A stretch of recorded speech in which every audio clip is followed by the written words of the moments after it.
தேவனின் குரலை கேட்க. Praise the Lord. என் ஆடுகள் எனது குரலுக்கு செவி சாய்க்கின்றன, எனக்கும் அவற்றை தெரியும், அவையும் என்னை பின்தொடர்கின்றன. நான் அவற்றிற்கு நிலை வாழ்வை அளிக்கிறேன், அவை என்றுமே அழியா. அவற்றை என் கையிலிருந்து யாரும் பறித்து கொள்ள மாட்டார். யோவான் எழுதிய நற்செய்தி 10வது அதிகாரம் 27 மற்றும் 28 இறை வார்த்தைகள்.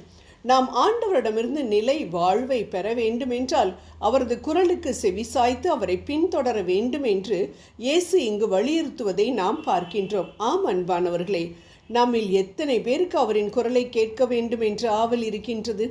வெளியூரில் இருக்கும் நம் பிள்ளையின் குரலை கேட்க வேண்டும் என்ற ஆசை உள்ள நமக்கு விண்ணகத்தில் இருக்கும் சர்வ வல்லவரின் குரலை கேட்க வேண்டும் என்ற ஆவல் இல்லாமலா போகும்? நிச்சயம் அனைவருக்கும் உண்டு. அவருடைய பிரசன்னம் நம் மத்தியில் இருக்க வேண்டும். அவரின் குரலை கேட்டு முடிவுகளை எடுக்க வேண்டும். அவரின் வழிகாட்டுதலின்படி நடக்க வேண்டும் என்றுதான் நாம் ஆசைப்படுகின்றோம்.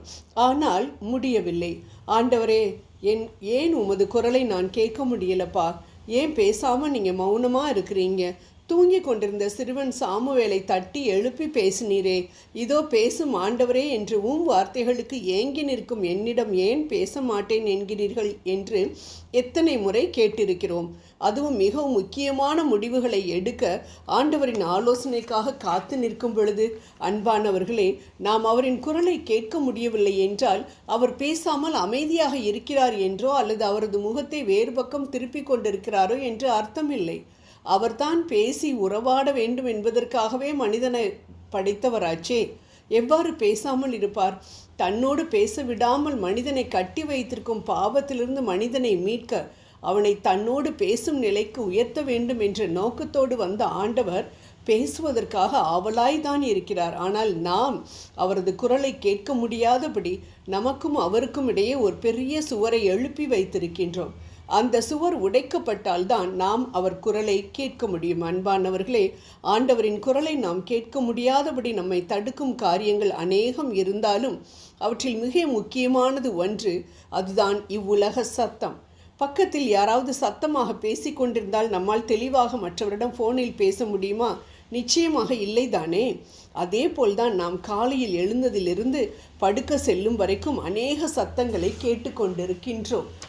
தொலைக்காட்சி பெட்டி, சமூக வலைத்தளங்கள், பொழுதுபோக்குகள், பொறுப்புகள், நண்பர்கள், அதிகாரிகள் என அநேக சத்தங்கள். இந்த சத்தங்களின் மத்தியில் ஆண்டவரின் மெல்லிய சத்தத்தை 1 அரசர்கள் 19வது அதிகாரம் 11 13 வரை எப்படி நாம் கேட்க முடியும்? சாத்தான் நாம் ஆண்டவரை நெருங்க முடியாமல் இருக்க பெரிய பெரிய காரியங்களை செய்ய வேண்டிய தேவையே இல்லை. நாம் நாள் முழுவதும் பிஸியாக இருக்கும்படி செய்தாலே போதும், நாம் ஆண்டவரையே நினைக்க முடியாதபடிக்கு அவன் செய்து விடுவான். அப்படியானால் நாம் செய்ய வேண்டியதுதான் என்ன? உலக சத்தங்களை, நம் மனதை கவர்ந்து இழுக்கக்கூடிய சத்தங்களை நம்மிடமிருந்து அகற்ற வேண்டும். எத்தனை பேர் காலை எழுந்ததும் விவிலியத்திற்கு பதிலாக ஃபோனை எடுக்கிறார்கள்? சாத்தான் எவ்வளவு தந்திரமானவன் பாருங்கள். டைமை பார்ப்பதற்காக தான் ஃபோனை எடுப்பார்கள். ஆனால் அவர்களுக்கே தெரியாமல் அவர்களது கரங்களை இன்டர்நெட்டை ஓப்பன் பண்ண வைத்து அதிகாலையிலிருந்தே அவர்களை தன் பாட்டிற்கு டான்ஸ் ஆட வைத்து விடுவான். மனம் குத்தப்பட்டவர்களாய் அரை மனதோடு பைபிளை எடுத்து வாசித்தால் எப்படி நாம் ஆண்டவரின் குரலை கேட்க முடியும்? நம் மனதை உலக காரியங்களினால் நிறைத்து வைத்தால் ஆண்டவரின் குரலுக்கு அங்கு இடம் இருக்காதே. அவர் நம்மை விட்டு தூரத்தில் ஒரு நாளும் செல்வதில்லை. நாம் தான் அவரை விட்டு வெகு தொலைவில் சென்று கொண்டிருக்கின்றோம்.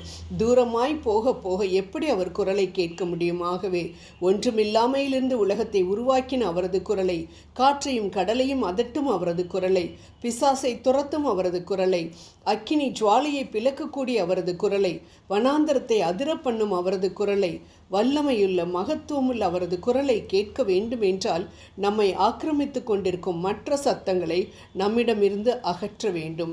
அகற்றுவோம், ஆலோசனை பெறுவோம், வெற்றி பெற ஜெபம் செய்வோம். அன்பின் தேவனே, பேசும் ஆண்டவரே, அடியேன் நான் கேட்கிறேன் என்று சொன்ன சின்ன சாமுவேலை போல உமது குரலை கேட்பதில் ஆர்வம் உள்ளவனாக இருக்க தேவையான மனநிலையை எனக்கு தாரும். ஆமேன்.